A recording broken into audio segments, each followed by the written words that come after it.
Well, coming out for the draft is a matter of timing. And April Mm-hmm. 24 was a deadline to apply for the draft. That was also the last day of the NBL season where Kai played. So Mm-hmm. his NBA agent Joel Bell felt that this was the right time for him to declare for the draft.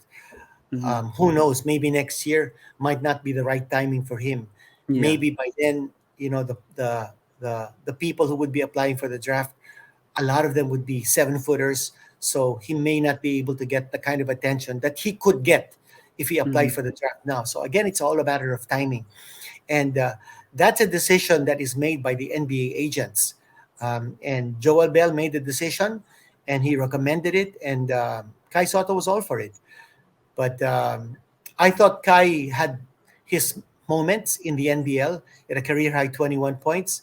I thought he showed great basketball IQ. That's one thing that I feel that he has over a lot of 7 footers.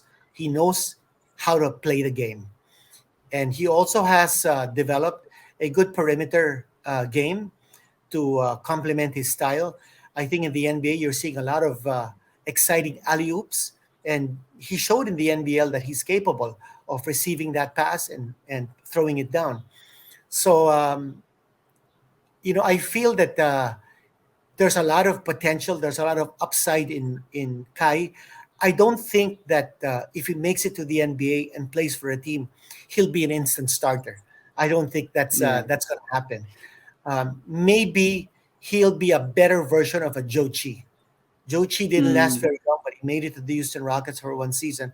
But he got injured. But maybe that was just an excuse that they couldn't play him because he didn't seem to fit, or he wasn't strong enough, or he was too soft, whatever reason. But Joe Chi is also in Australia, or was in Australia. But for Kai, the challenge is for him to show what he can do in the draft combine. I think he'll be invited to a lot of training camps by NBA teams. So it's his call to show what he can do. I feel that if a team sees his potential and is willing to invest in him for the future, that he will have a place in the NBA draft.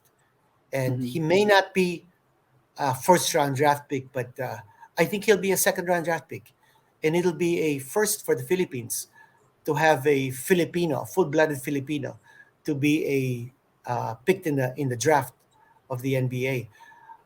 Is he ready for the NBA? I don't think he'll be a match for Joel Embiid. I don't think he'll be a match for Giannis. As I mean, that's obvious. But I think if he's in a good team, a team where he can learn, when he can develop and polish his craft, I think there's a future for him.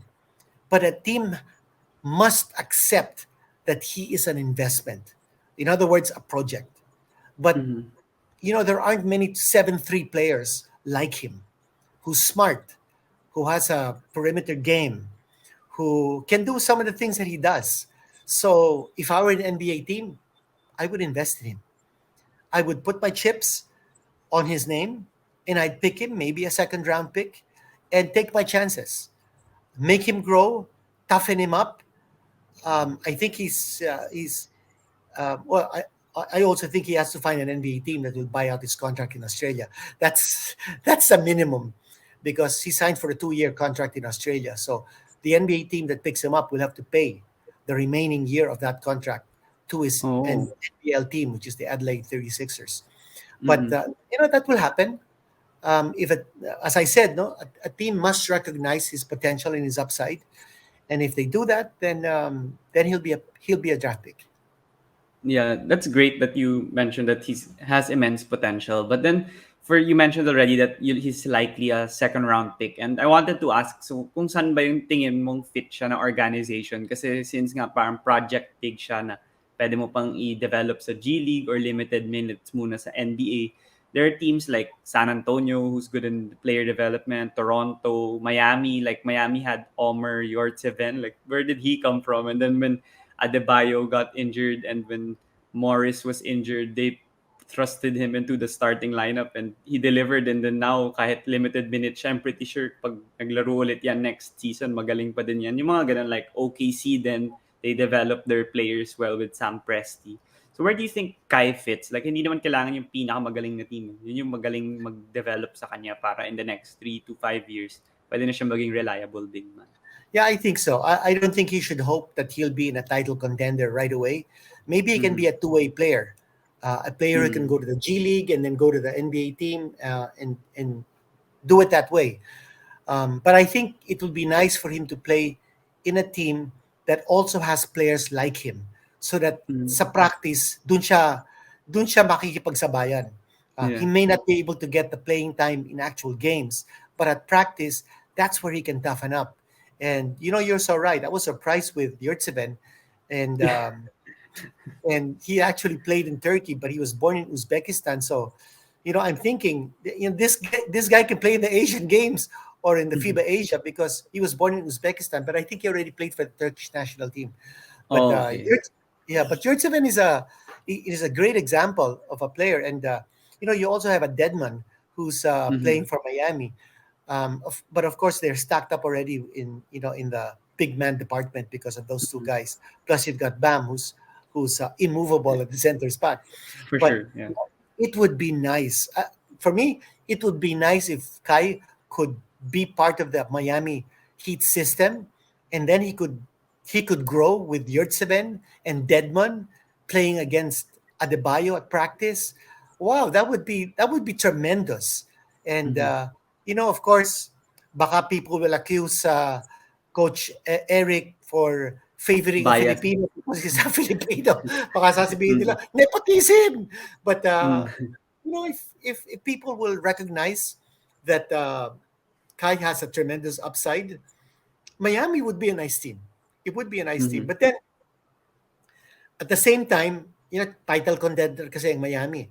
Maybe you would Mm-hmm. want to go to maybe, I don't know, a Houston Rockets team that didn't make the playoffs, or some of the teams down the bottom that Mm-hmm. also didn't make the playoffs because they're the ones looking for talent. They're the ones looking for people to develop. So baka naman those are the teams that are willing to invest in the future in someone like Kai Soto. So I'm hoping for the best. Whatever decision is made, whichever team picks him, gives him the chance, because I think he deserves a chance. I think Kai Soto is a tremendous talent, and I'm hoping that he can. He's not going to play for us in the Sea Games, but I'm Mm-hmm. hoping that he can play for us in the Asian Games, if his NBA team allows, if he's drafted in the NBA. Yeah. And if he is drafted in the NBA, I hope he doesn't spend too much time in the G League. I hope they give him an opportunity to play really in the NBA, so that Mm-hmm. he gets the taste, he gets the feel of what it's like playing the highest level of competition.